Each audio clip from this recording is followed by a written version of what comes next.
Good day. I'm changing the introduction. Hope you're all okay out there, and I hope you're washing your hands frequently and being very careful not to spread this disease. We are going to get on top of it, and we'll all be back together very soon. Now, this story is getting really hot. They've really riled this dragon. They've got it very mad, and the dwarves and Bilbo are now in the mountain, and that's the best, safest place for them to be, but how safe, we'll see. Chapter 13, Not at Home. In the meanwhile, the dwarves sat in darkness, and utter silence fell about them. Little they ate, and little they spoke. They could not count the passing of time, and they scarcely dared to move, for the whisper of their voices echoed and rustled in the tunnel. If they dozed, they woke still to darkness and to silence going on, unbroken. At last, after days and days of waiting, as it seemed, when they were becoming choked and dazed for want of air, they could bear it no longer. They would almost have welcomed sounds from below of the dragon's return. In the silence, they feared some cunning devilry of his, but they could not sit here or sit there forever. Thorin spoke. "Let us try the door," he said. "I must feel the wind on my face soon, or die. I think I would rather be smashed by Smaug in the open than suffocate in here." So several of the dwarves got up and groped back to where the door had been, but they found that the upper end of the tunnel had been shattered and blocked with broken rock. Neither key nor the magic it had once obeyed would ever open that door again. "We are trapped," they groaned. "This is the end. We shall die here." But somehow, just when the dwarves were most despairing, Bilbo felt a strange lightening of the heart, as if a heavy weight had gone from under his waistcoat. Come, he said. "While there's life, there's hope, as my father used to say. And third time pays for all. I'm going down the tunnel once again.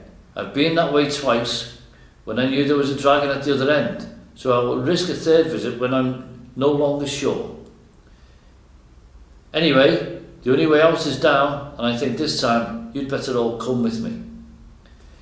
In desperation they agreed, and Thorin was the first to go forward by Bilbo's side. "Now do be careful," whispered the Hobbit, "and as quiet as you can be. There may be no Smaug at the bottom, but then again, there may be. Don't let us take any unnecessary risks." Down they went. The dwarves could not, of course, compare with the Hobbit in real stealth, and they made a deal of puffing and shuffling, which echoes magnified alarmingly. But though every now and again Bilbo in fear stopped and listened, not a sound stirred below. Near the bottom, as well as he could judge, Bilbo slipped on his ring and went ahead. But he did not need it.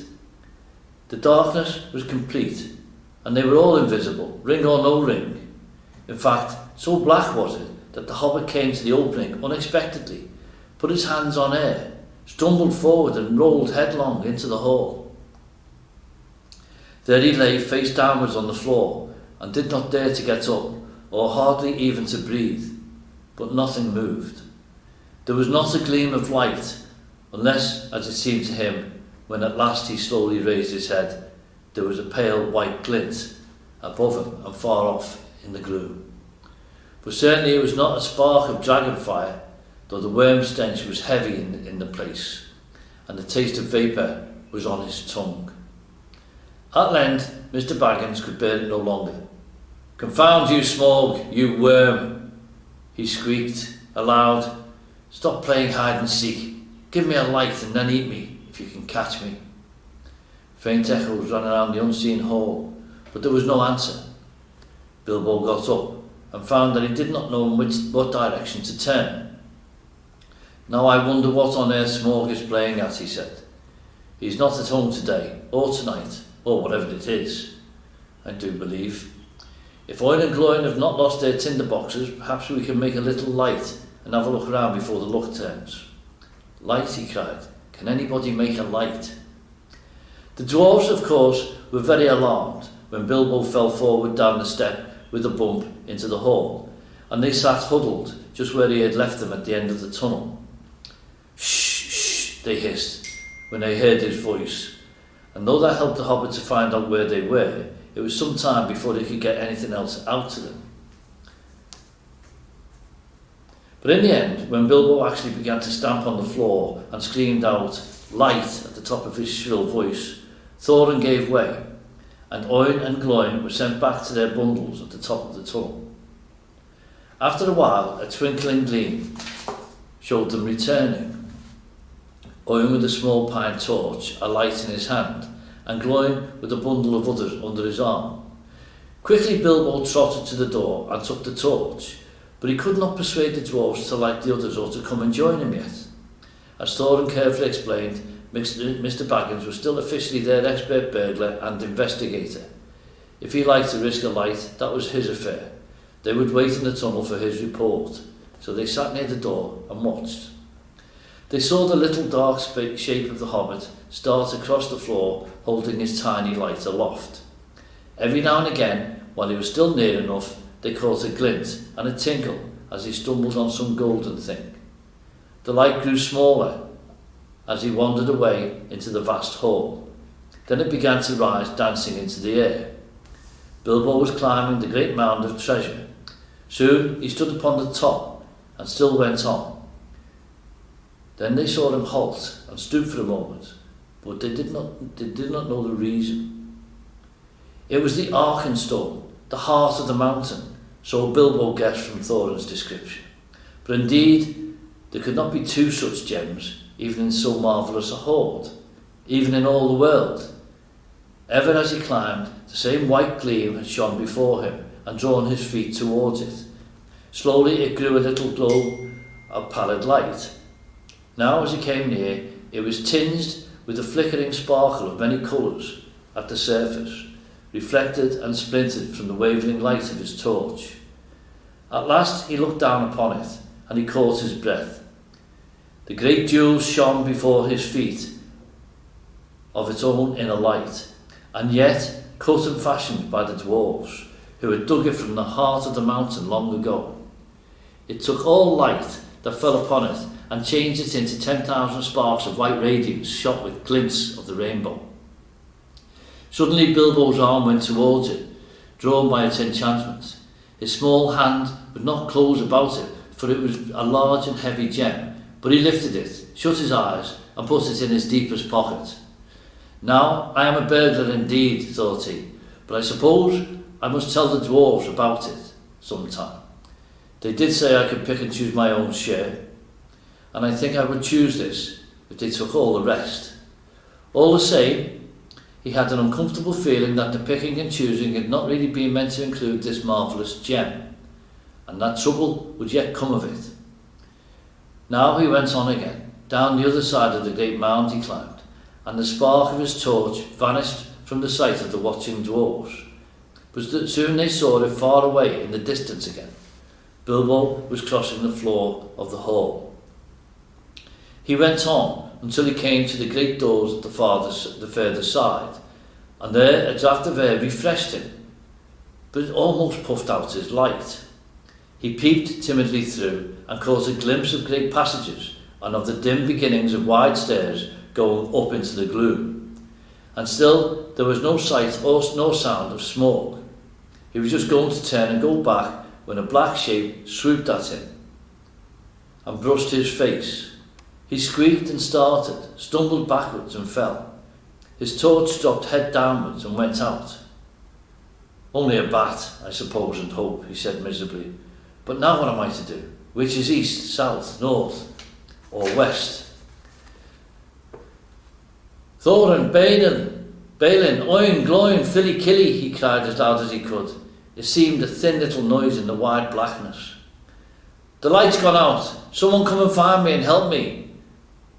For the moment his courage had failed altogether. Faintly the dwarves heard his small cries, though the only word they could catch was help. Now, what on earth or under it has happened, said Thorin. Certainly not the dragon, or he would not go on squeaking. They waited a moment or two, and still there were no dragon noises.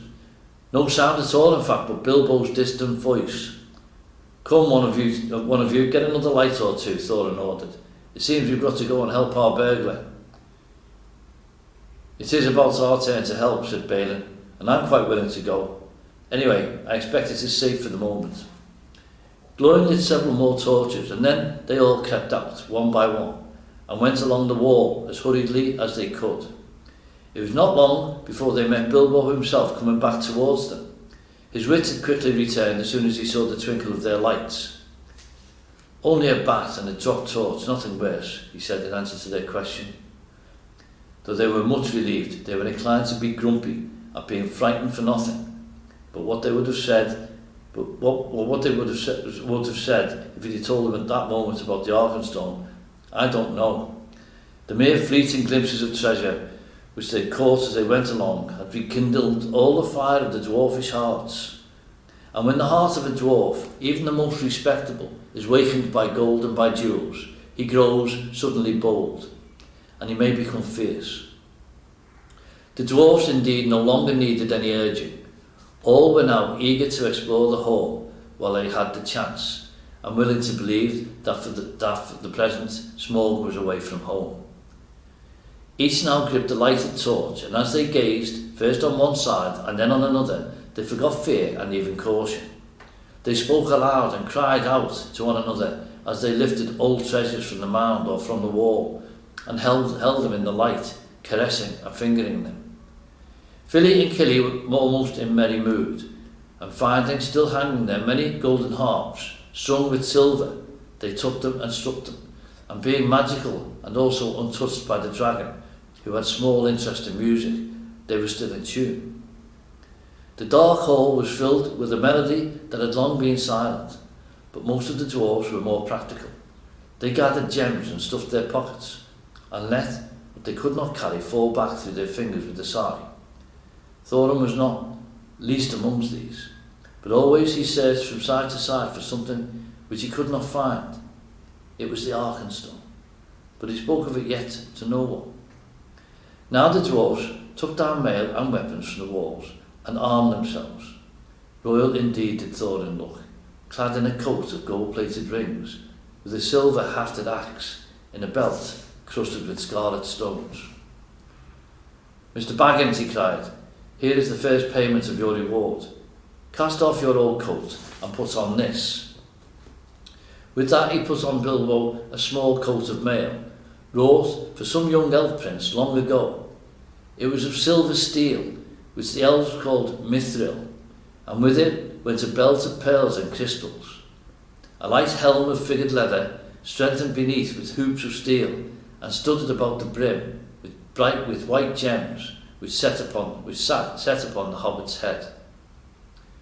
Was set upon the Hobbit's head. "I feel magnificent," he thought, "but I expect I look rather absurd. How they would laugh on the hill at home. Still, I wish there was a looking-glass handy." All the same, Mr. Baggins kept his head more clear of the bewitchment of the hoard than the dwarfs did. Long before the dwarfs were tired of examining the treasures, he became weary of it and sat down on the floor, and he began to wonder, nervously, what the end of it would all be. "I would give a good many of these precious goblets," he thought, "for a drink of something cheering out of one of Beorn's wooden bowls." "Thorin," he cried aloud, "what next? We are armed, but what good has any armour ever been before against Smaug the Dreadful? This treasure is not yet won back. We are not looking for gold yet, but for a way of escape, and we have tempted luck too long." "You speak the truth," answered Thorin, recovering his wits. "Let us go, I will guide you. Not in 1,000 years should I forget the ways of this palace." Then he hailed the others, and they gathered together, and holding their torches above their heads, they passed through the gaping doors, not without many a backward glance of longing. Their glittering mail they had covered again with their old cloaks, and their bright helms with their tattered hoods, and one by one they walked behind Thorin, a line of little lights in the darkness that halted often, listening in fear once more for any rumour of the dragon's coming. Though all the old adornments were long moulded or destroyed, and though all was befouled and blasted with the comings and goings of the monster, Thorin knew every passage and every turn. They climbed long stairs, and turned and went down wide, echoing ways, and turned again and climbed yet more stairs, and yet more stairs again. These were smooth, cut out of the living rock, broad and fair, and up the dwarves went, and they met no sign of any living thing, only furtive shadows that fled from the approaches of their torches fluttering in the draughts. The steps were not made, all the same, for hobbit legs, and Bilbo was just feeling that he could go on no longer when suddenly the roof sprang high and far beyond the reach of their torchlight. A white glimmer could be seen coming through some opening far above, and the air smelled sweeter. Before them, light came dimly through great doors that hung twisted on their hinges and half burnt. "This is the great chamber of Thror," said Thorin, "the hall of feasting and of council. Not far off now is the front gate." They passed through the ruined chamber. Tables were rotting there, chairs and benches were lying there overturned, charred and decaying. Skulls and bones were upon the floor, among flagons and bowls and broken drinking horns and dust. As they came through yet more doors at the further end, a sound of water fell upon their ears, and the grey light grew suddenly more full. "There is the birth of the running river," said Thorin. "From here it hastens to the gate. Let us follow it." Out of a dark opening in a wall of rock there issued a boiling water, and it flowed swirling in a narrow channel, carved and made straight and deep by the cunning of ancient hands. Beside it ran a stony paved road, wide enough for many men abreast. Swiftly along this they ran, and round a wide sweeping turn, and behold, before them stood the broad light of day. In front there rose a tall arch, still showing the fragments of old carving work within, worn and splintered and blackened though it was. A misty sun sent its pale light between the arms of the mountain, and beams of gold fell on the pavement at the threshold. A whirl of bats, frightened from slumber by their smoking torches, flurried over them. As they sprang forward, their feet slithered on stones rubbed smooth and slimed by the passing of the dragon.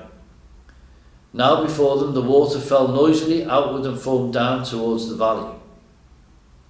They flung their pale torches to the ground and stood gazing out with dazzled eyes. They were come to the front gate and were looking out upon Dale. "Well," said Bilbo, "I never expected to be looking out of this door, and I never expected to be so pleased to see the sun again and to feel the wind on my face. But ow, this wind is cold." It was. A bitter easterly breeze blew with the threat of oncoming winter. It swirled over and round the arms of the mountain into the valley and sighted among the rocks. After their long time in the stewing depths of the dragon-hunted caverns, they shivered in the sun. Suddenly Bilbo realised that he was not only tired, but also very hungry indeed. "It seems to be late morning," he said, "and so I suppose it is more or less breakfast time, if there's anything to have. But I don't feel that Smaug's front doorstep is the safest place for a meal. Do let's go somewhere where we can sit quiet for a bit." "Quite right," said Balin, "and I think I know which way we should go. We ought to make for the old lookout post at the southwest corner of the mountain." "How far is that?" asked the Hobbit. 5 hours' march, I should think. It'll be rough going. The road from the gate along the left edge of the stream seems all broken up. But look down there. The river loops suddenly east across Dale in front of the ruined town. At that point there was once a bridge leading to steep stairs that climbed up the riverbank, and so to a road running towards Ravenhill. There is, or was, a path that left the road and climbed up to the post. A hard climb too, even if the old steps are still there. "Dear me," grumbled the Hobbit, "more walking and more climbing without breakfast. I wonder how many breakfasts and other meals we have missed inside that nasty, clockless, timeless hole." As a matter of fact, 2 nights, and the day between had gone by, and not altogether without food, since the dragon smashed the magic door. But Bilbo had quite lost count, and it might have been one night or a week of nights, for all he could tell. Come, come, said Thorin, laughing. His spirit had begun to rise again, and he rattled the precious stones in his pockets. Don't call my palace a nasty hole. You wait till it has been cleaned and redecorated. That won't be till Smaug's dead, said Bilbo glumly. In the meanwhile, where is he? I would give a good breakfast to know. I hope he's not up on the mountain looking down at us. That idea disturbed the dwarves mightily, and they quickly decided that Bilbo and Balin were right. We must move away from here, said Dorian. I feel as if his eyes were on the back of my head. It's a cold, lonesome place, said Bomber. There may be drink, but I see no sign of food. A dragon would always be hungry in such parts. Come on, cried the others. Let us follow Balin's path. Under the rocky wall to the right, there was no path, so on they trudged among the stones on the left side of the river, and the emptiness and desolation soon sobered even Thorin again. The bridge that Balin had spoken of they found long fallen, and most of its stones were now only boulders in the shallow, noisy stream. But they forded the water without much difficulty, and found the ancient steps, and climbed the high bank. After going a short way, they struck the old road, and before long came to a deep dell sheltered among the rocks. There they rested for a while, and had such a breakfast as they could, chiefly cram and water. If you want to know what cram is, I can only say that I don't know the recipe, but it is biscuitish. Keeps good indefinitely, is supposed to be sustaining, and is certainly not entertaining, being in fact very uninteresting except as a chewing exercise. It was made by the lakemen for long journeys. After that they went on again, and now the road struck westwards and left the river, and the great shoulder of the south-pointing mountain spur drew ever nearer. At length they reached the hill path. It scrambled steeply up, and they plodded slowly one behind the other, till at last in the late afternoon they came to the top of the ridge and saw the wintry sun going downwards to the west. Here they found a flat place, without a wall on three sides, but back to the north by a rocky face in which there was an opening like a door. From that door there was a wide view east and south and west. Here, said Balin, in the old days we used always to keep watchmen, and that door behind leads into a rock-hewn chamber that was made here as a guard room. There were several places like it round the mountain, but there seemed small need for watching in the days of our prosperity, and the guards were made over comfortable. Perhaps, otherwise we might have had longer warning of the coming of the dragon, and things might have been different. Still, here we can now lie, hid and sheltered for a while, and can see much without being seen. Not much use if we've been seen coming here, said Dorry, who was always looking up towards the mountain's peak, as he expected to see Smaug perched there like a bird on a steeple. We must take our chance of that, said Thorin. We can go no further today. Here, here, cried Bilbo and flung himself on the ground. In the rock chamber there would have been room for 100, and there was a small chamber further in, more removed from the cold outside. It was quite deserted. Not even wild animals seemed to have used it in all the days of Smaug's dominion. There they laid their burdens, and some threw themselves down at once and slept, but the others sat near the outer door and discussed their plans. In all their talk they came perpetually back to one thing: where was Smaug? They looked west and there was nothing, and east and there was nothing, and in the south there was no sign of the dragon. But there was a gathering of very many birds. At that they gazed and wondered, but they were no longer understanding it when the first cold stars came out. That's the end of chapter 13. Okay.